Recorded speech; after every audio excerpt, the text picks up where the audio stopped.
Bienvenidos a la lección 3.5.1 del tema 3, cromatografía líquida en columna.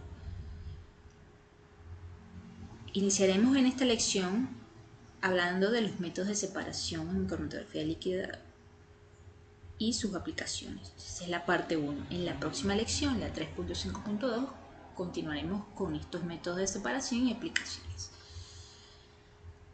Recordemos que los métodos cromatográficos se pueden clasificarse en un modo de interacción o mecanismo de separación. Tenemos aquellos donde la distribución del analito va a darse entre una fase líquida, móvil, y una fase estacionaria, que es un sólido.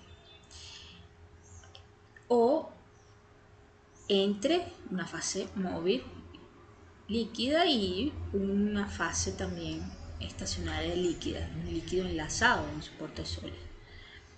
En esta primera parte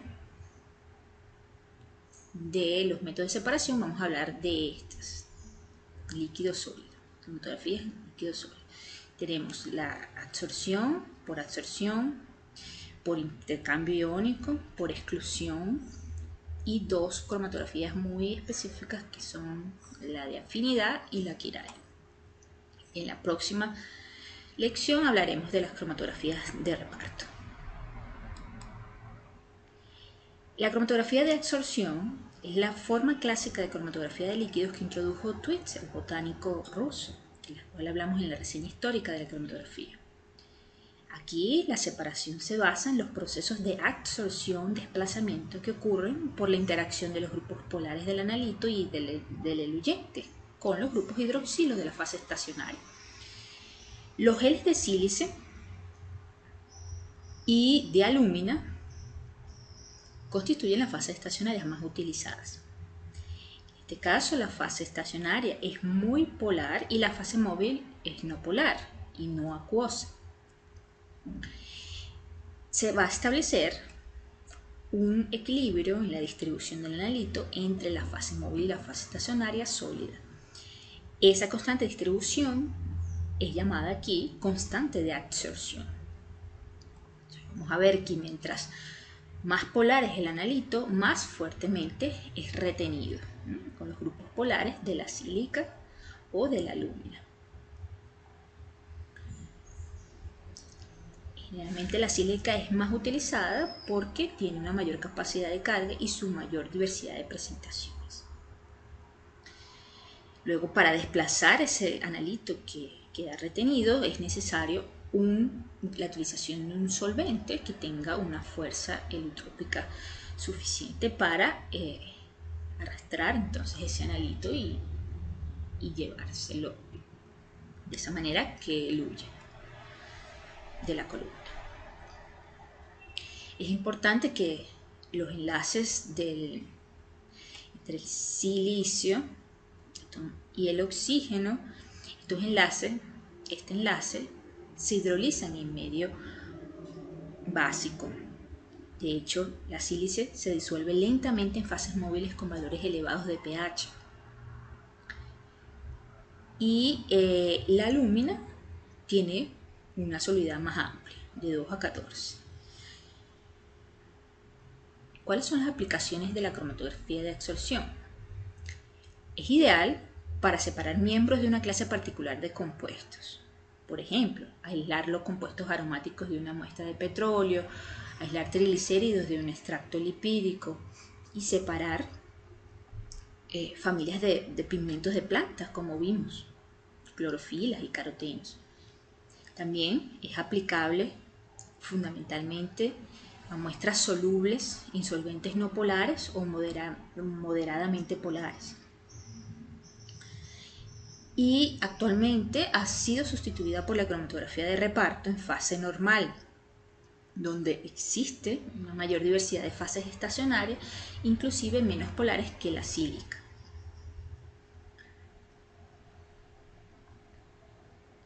La cromatografía de intercambio iónico, en este caso, la separación se basa en el intercambio iónico que ocurre entre los iones de la fase móvil y los grupos iónicos enlazados al material polimérico de soporte.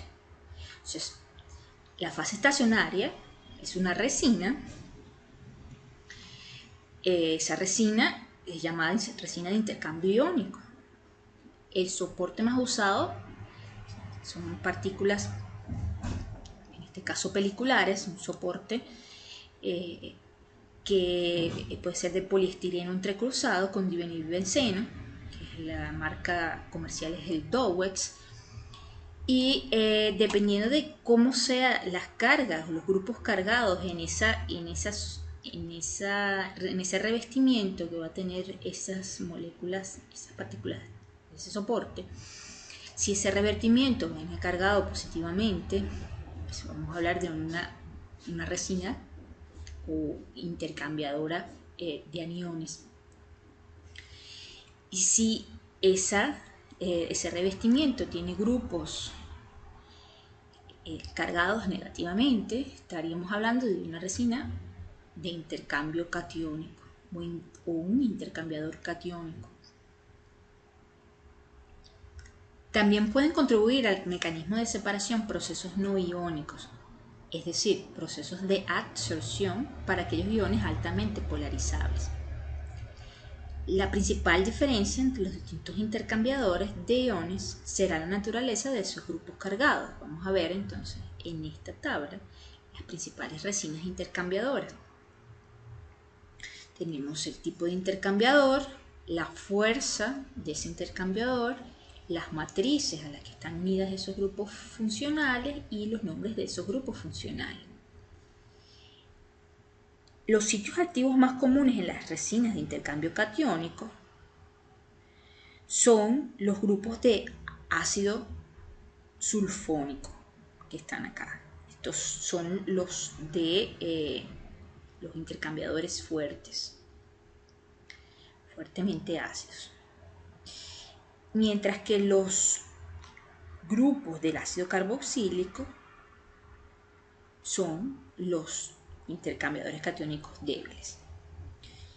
En relación a los intercambiadores aniónicos vamos a tener las aminas terciarias y cuaternarias como aquellos intercambiadores fuertes y las aminas primarias y secundarias como intercambiadores débiles. Recuerden que los procesos de intercambio iónico se basan en los equilibrios de intercambio entre los iones de una solución y los iones del mismo signo que están en la superficie de un sólido de elevada masa molecular y esencialmente insoluble. Es decir, es ese intercambio que se va a dar entre los iones, entre estos iones de la carga opuesta que van a estar aquí unidos a estos grupos intercambiadores por los que están los iones de la muestra.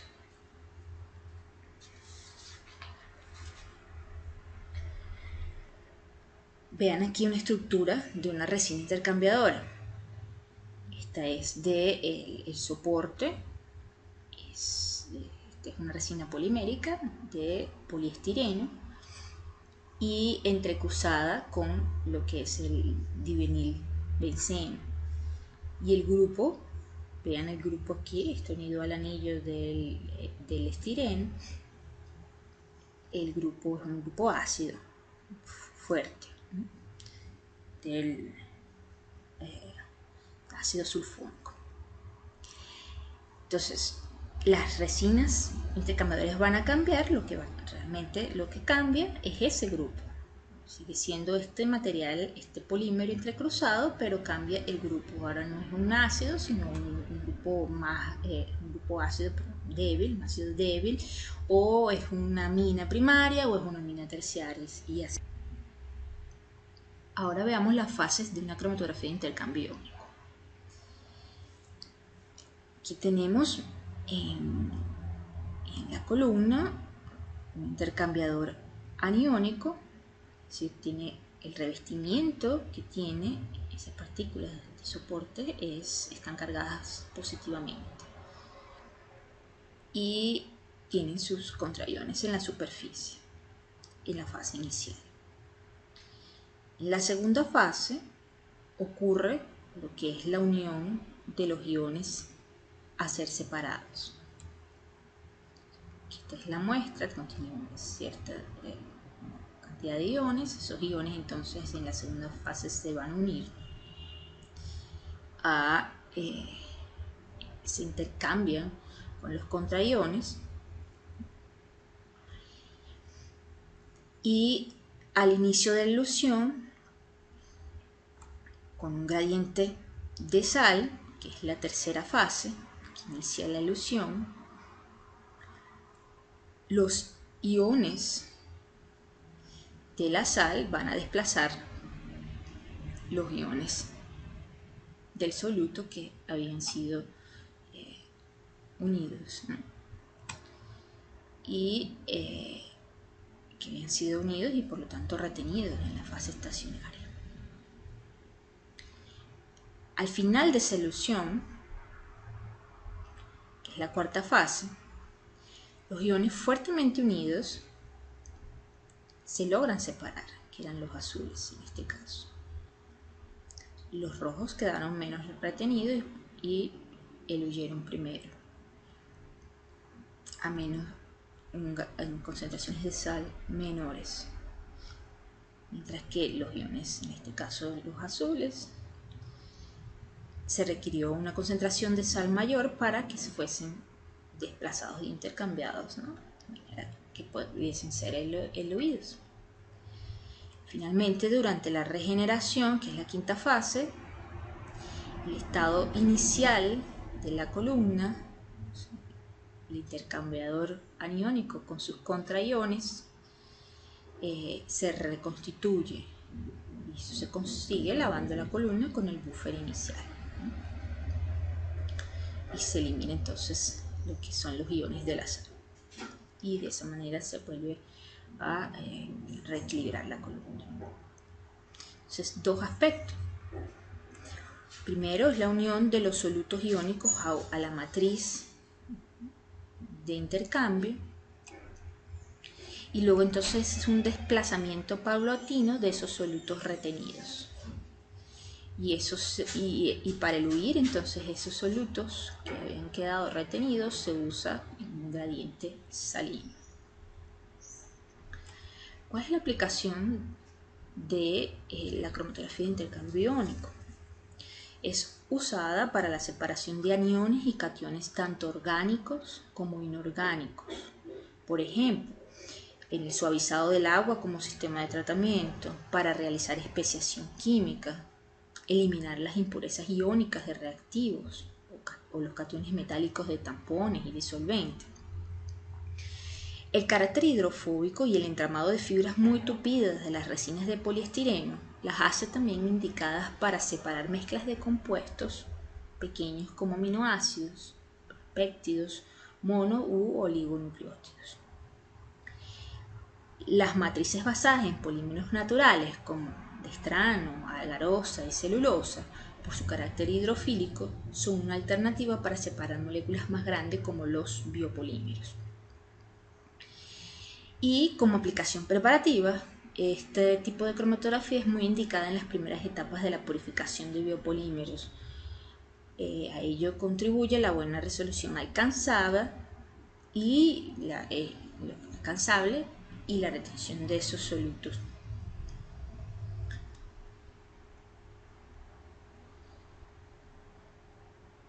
Veamos aquí un ejemplo.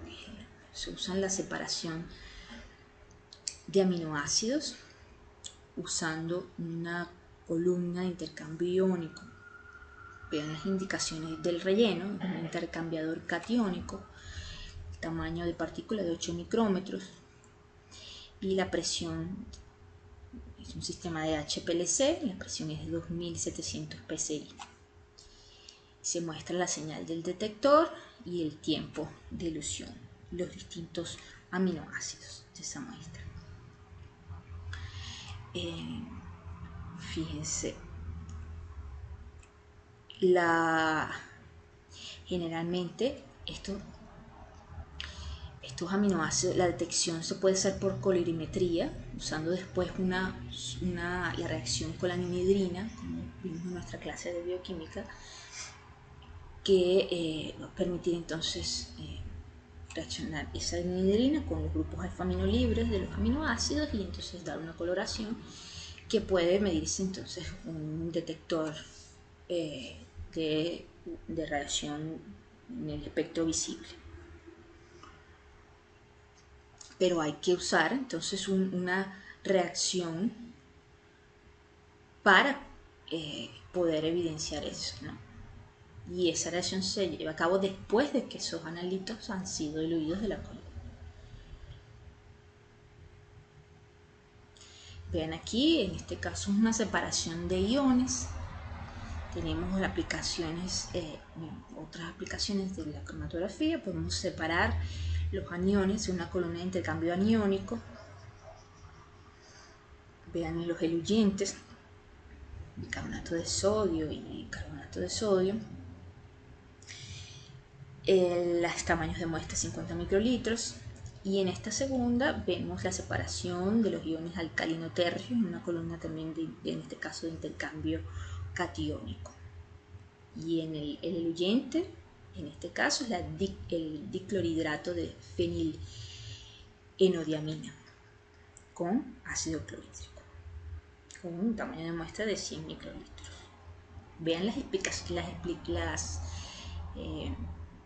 indicaciones que se deben colocar, ¿no?, cuando se muestran los cromatogramas, ¿no?, la información que es necesaria, ¿no?, decir con respecto a la metodología utilizada. Vean que en ambos las eluciones no pasan, en este caso 6 minutos ya eluyen todos esos aniones.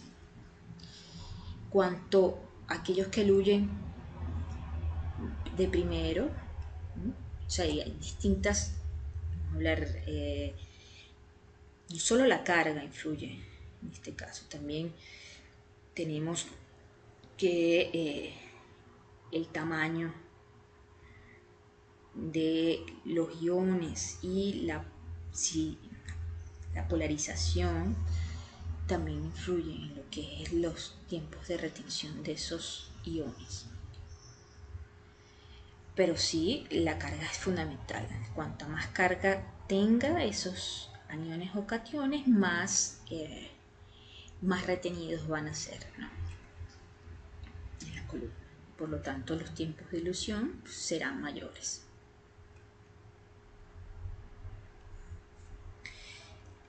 Otro tipo de cromatografía que vamos a ver es la de exclusión por tamaño. En este caso no hay interacción química entre los analitos y la fase estacionaria. Es la única de todas las modos de separación en cromatografía que ocurre esto, en donde no hay interacción química entre los analitos y la fase estacionaria. En este caso el relleno va a contener una red de partículas que son porosas, poros uniformes, y es donde en esos poros, esos entramados, van a quedar atrapados los componentes de la muestra. De manera que el tiempo de residencia en la columna va a depender del tamaño de las moléculas de los analitos.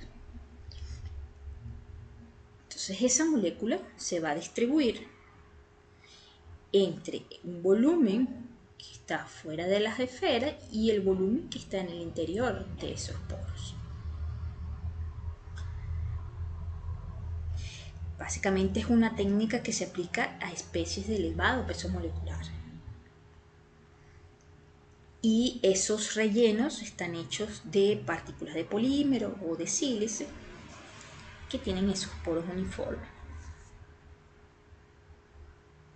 Importante, vamos a encontrar dos tipos de cromatografías de exclusión por tamaño, que las dos se complementan, y una es llamada cromatografía de filtración en gel, GFC, y cromatografía de permeación en gel, y ambas emplean el mismo mecanismo de separación.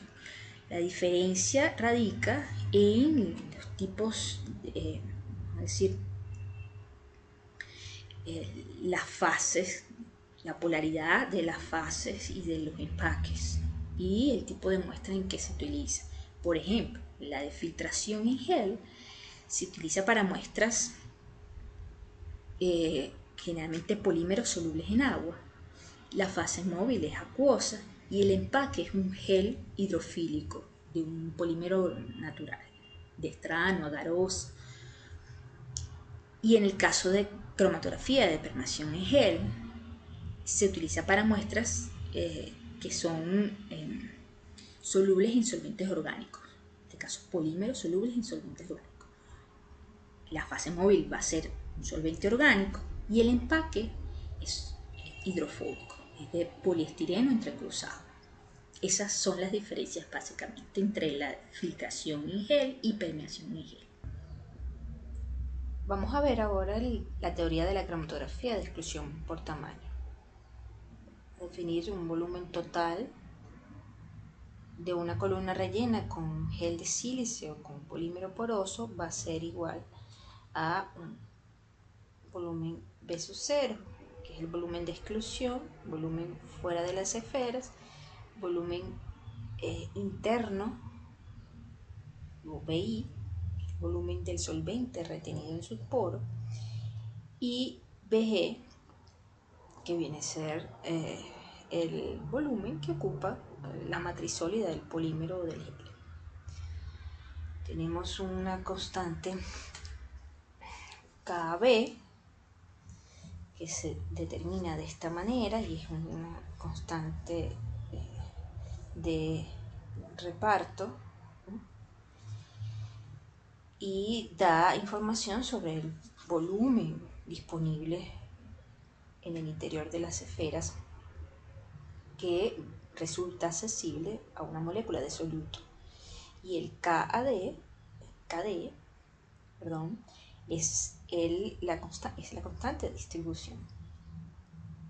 Entonces, si vemos aquí cómo eluyen, si es un cromatograma, entonces verían la elusión de distintas moléculas en la cromatografía de exclusión molecular.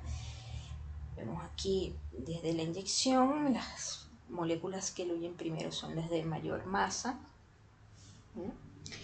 Y eluyen a un volumen B sub 0 o volumen de exclusión. Luego vamos a tener aquellas que eluyen en el volumen total, columna, que serían las moléculas que entran libremente al interior de los poros, las moléculas más pequeñas. Y entre esos dos volúmenes, B sub 0 y B total, eludirán las moléculas de masa molecular intermedia. Si por X razón hay una interacción que no debería, como ya expliqué, esta es la única cromatografía donde no hay interacción química entre el analito y la fase estacionaria, pero como la fase estacionaria por ser hidrofílica, altamente hidrofílica, pueden darse, llegar a ocurrir interacciones de absorción, y en este caso esto se comprobaría obteniendo picos que eluyen a volúmenes mayores al volumen total de la columna.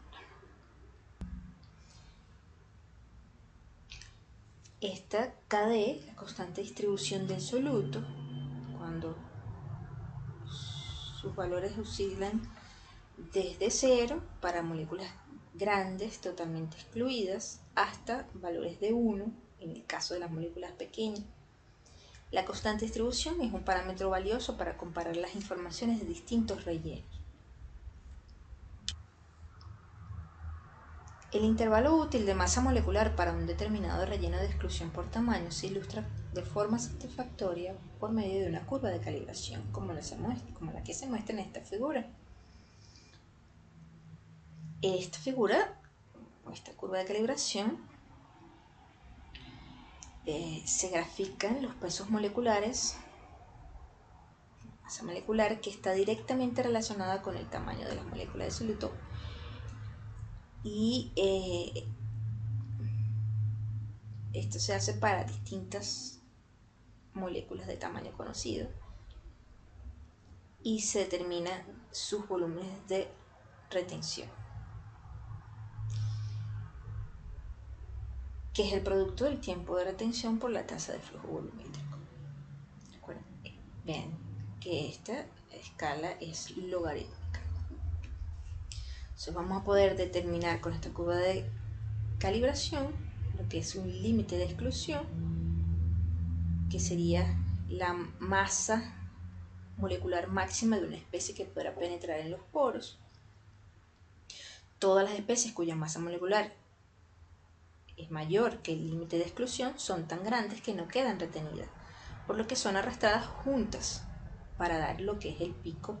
Fíjense, aquí en esta mezcla correspondería a todas estas moléculas mayores a los tamaños de los poros, y van a huir todas en este pico, en un volumen de exclusión. Por debajo del límite de penetración, o sea, desde esta región,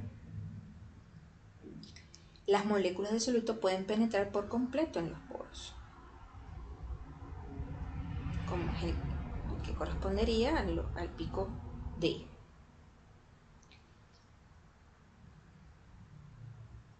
Entonces, por debajo de esta masa molecular, todas las moléculas de soluto son tan pequeñas que son arrastradas y dan una sola banda, que es la D. A medida que las masas moleculares disminuyen respecto al límite de exclusión,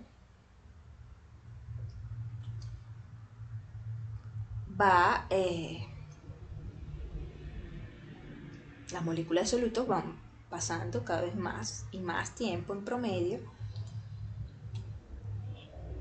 en los poros que forman las partículas, y por consiguiente se mueven progresivamente con mayor lentitud. Es en esta región, que es la región de penetración selectiva, donde tiene lugar el fraccionamiento o división, lo que da lugar a los picos de solutos individuales, el pico B y el pico C en el cromatograma. Entonces, estas curvas de calibración experimentales se obtienen, como les dije, a partir de patrones. Son una mezcla de moléculas de masas conocidas,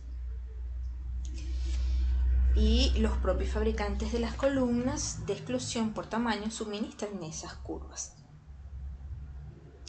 Es importante que los patrones de calibración de masa molecular deben ser tan parecidos como sea posible a los componentes de la muestra en cuanto a funcionalidad química.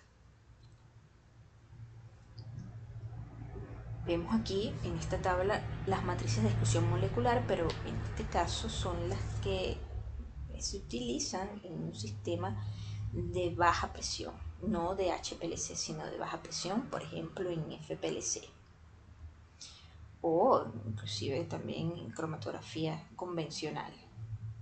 Tenemos el polímero, estrano, agarosa, poliacrilamida, las marcas comerciales y los tipos que hay. Vean que para cada marca tiene varios rangos de fraccionamiento. Y aquí aparece cada uno de esos rangos de fraccionamiento.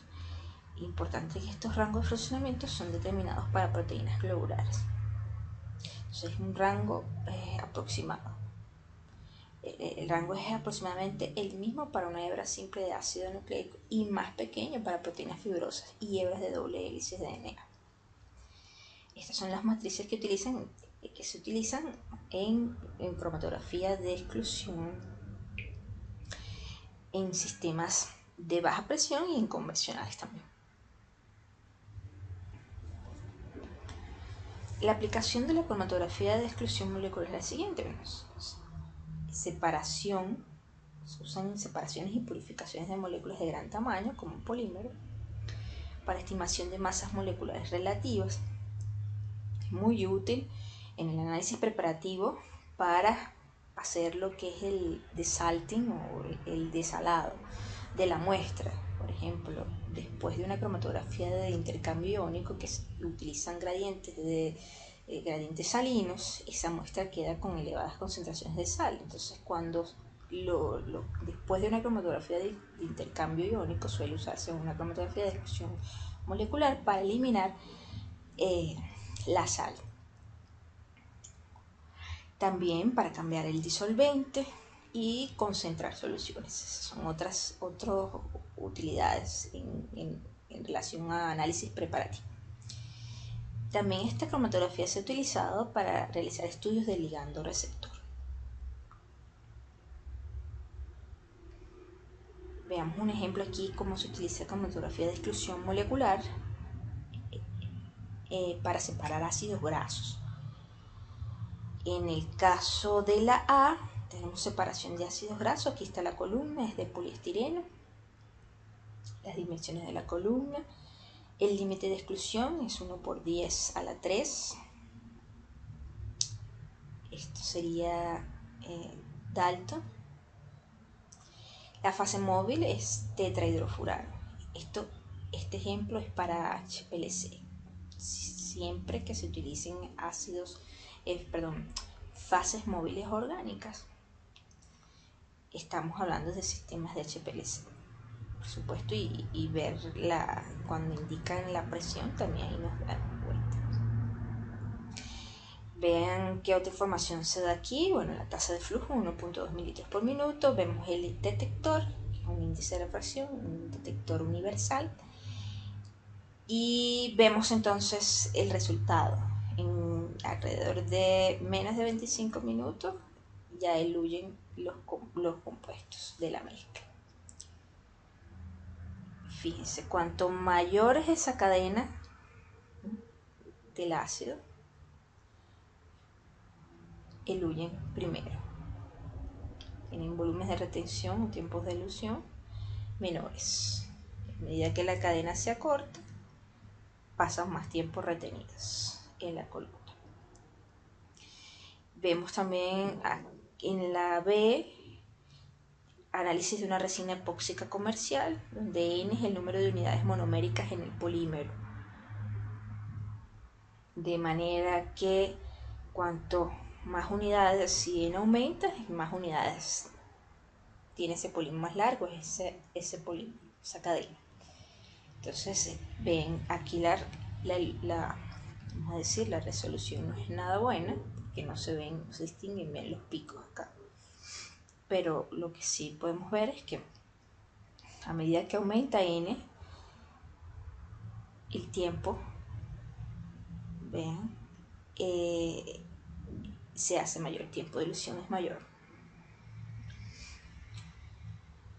En este caso, la columna es de sílice porosa, es un soporte hidrofílico, y la fase móvil es tetrahidrofurano, solvente orgánico.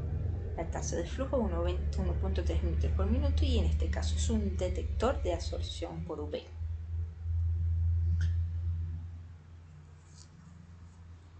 Luego vamos a ver las últimas dos cromatografías en esta lección, que son altamente específicas.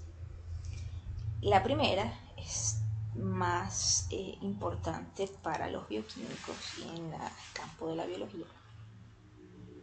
La otra sí es más utilizada en el área de la química. Entonces vamos a tener aquí una cromatografía de afinidad. Es un tipo especial de cromatografía de absorción líquido-sólido que requiere el enlace covalente de un ligando por afinidad a un soporte sólido adecuado. Entonces vamos a tener un soporte sólido, un empaque, y a ese soporte se le va a unir un ligando. Esa unión es covalente. Luego, y ese ligando es lo que va a permitir separar de manera específica un determinado analito que se une específicamente a ese ligando, o sea, por interacciones de tipo llave cerradura, o sea, ligando receptor, enzima, sustrato, ¿no? De ese tipo.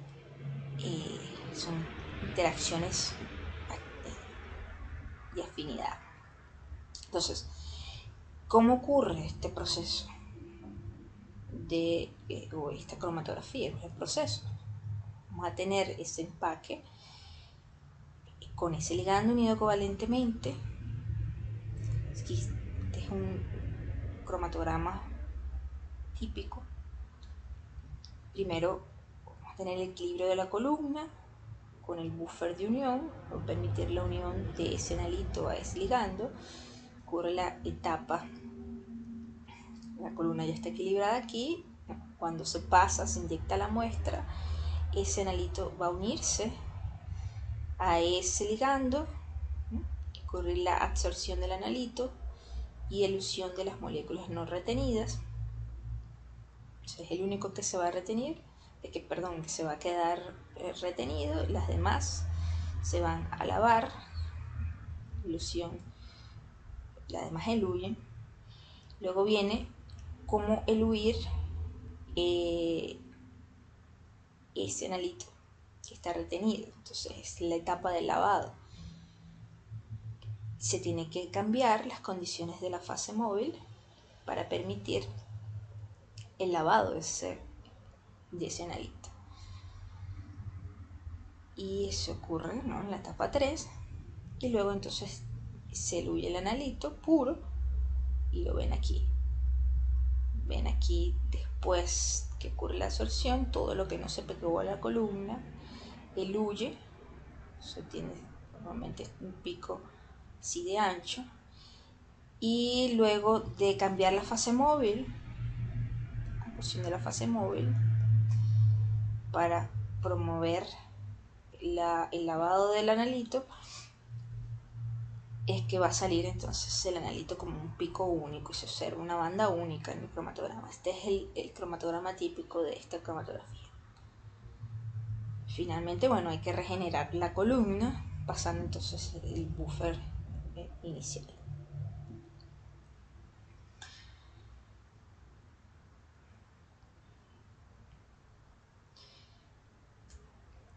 ¿Cuáles son esos ligandos? Aquí les muestro una tabla de los ligandos específicos comúnmente usados. Tenemos el ligando y las moléculas que se van a unir a ese ligando. Entonces, tenemos ligandos que pueden ser nucleótidos, y para entonces purificar deshidrogenasas dependientes de nucleótidos, algunas quinasas. Tenemos, por ejemplo, una proteína, puede ser un ligando, la calmodulina, si queremos purificar enzimas que unen calmodulina. ¿Qué más? Tenemos, por ejemplo, la concanavalina A, que es una leptina, y permite entonces purificar glicoproteínas que contienen residuos de azúcares, es decir,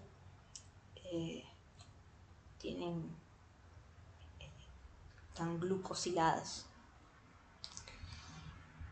Si el ligando puede ser también una cola de poliadenina, para entonces purificar RNA que contienen secuencias de poliuridina o algunas proteínas RNA específicas.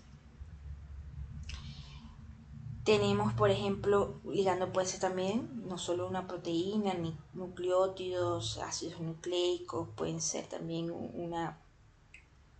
lectinas, en fin, pueden ser también metales como níquel o cobalto, y es el que se utiliza para purificar proteínas que tienen colas de histidina, porque esos anillos imidazoles de la histidina se unen de manera coordinada a ese níquel, ¿no? Entonces permite purificarlas por una cromatografía de afinidad. ¿Cuáles son las aplicaciones?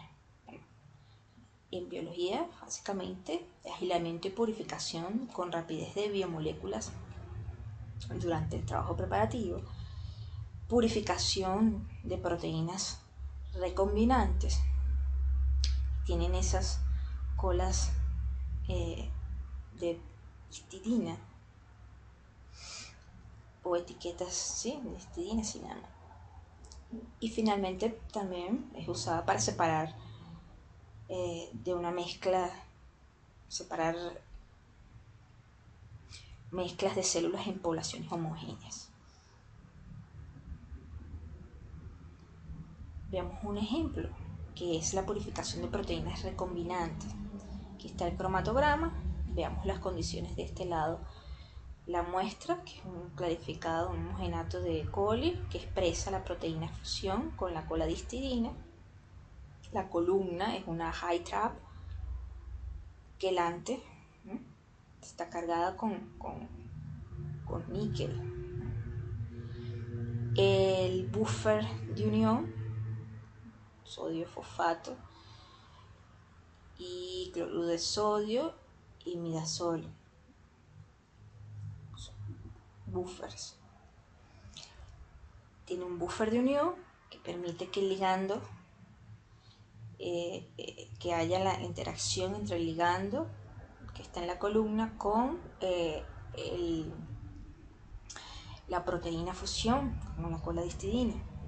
Y luego para eluirla hay un buffer específico de elusión.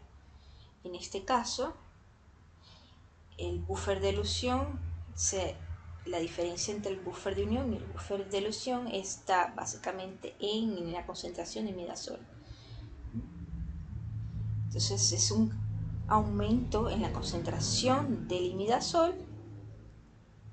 Recuerden, el imidazol es justamente el grupo que se une al níquel, que la histidina, el aminoácido, tiene ese grupo como cadena lateral. Entonces, cuando aumenta la concentración de imidazol en la fase móvil, se consigue eluir la proteína. Está en el flujo y el sistema. Vean aquí, este es un sistema diferente. Esto no es en cromatografías.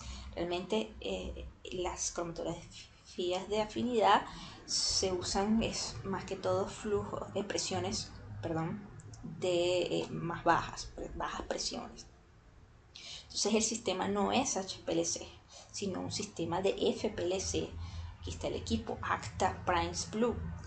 FPLC es una cromatografía líquida para purificación de proteínas. Entonces vean aquí, generalmente este es el empaque, generalmente es cefarosa, es el soporte sólido, y a la cefarosa entonces está unida este grupo, y ese grupo tiene ese ligando, ese níquel, en coordinación con esos grupos cargados negativamente. Entonces vamos a ver, fíjense aquí el cromatograma, tenemos el detector, en este caso un detector UV, reacción molecular, reacción UV, y vemos aquí el tiempo de elusión. Aquí está el equilibrio de la columna, luego entonces después que eluye,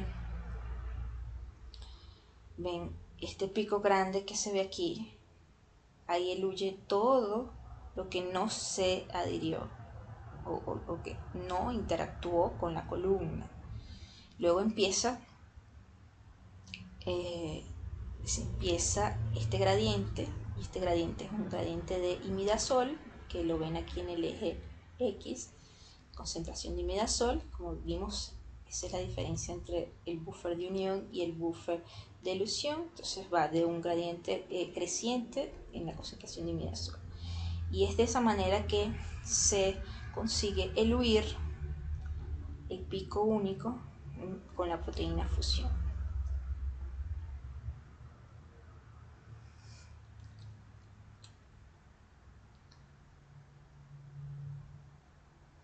Finalmente tenemos la cromatografía quiral. Esta cromatografía es muy específica y permite separar compuestos que son entre sí imágenes especulares no superponibles, que serían los enantiómeros. Se van a requerir aditivos quirales para la fase móvil o fases estacionarias quirales. La formación preferencial de complejos entre el agente de resolución quiral y uno de los isómeros da como resultado la separación de los enantiómeros. Entonces tenemos esa columna. Aquí lo ejemplifican de una manera sencilla con una cromatografía clásica de columna abierta.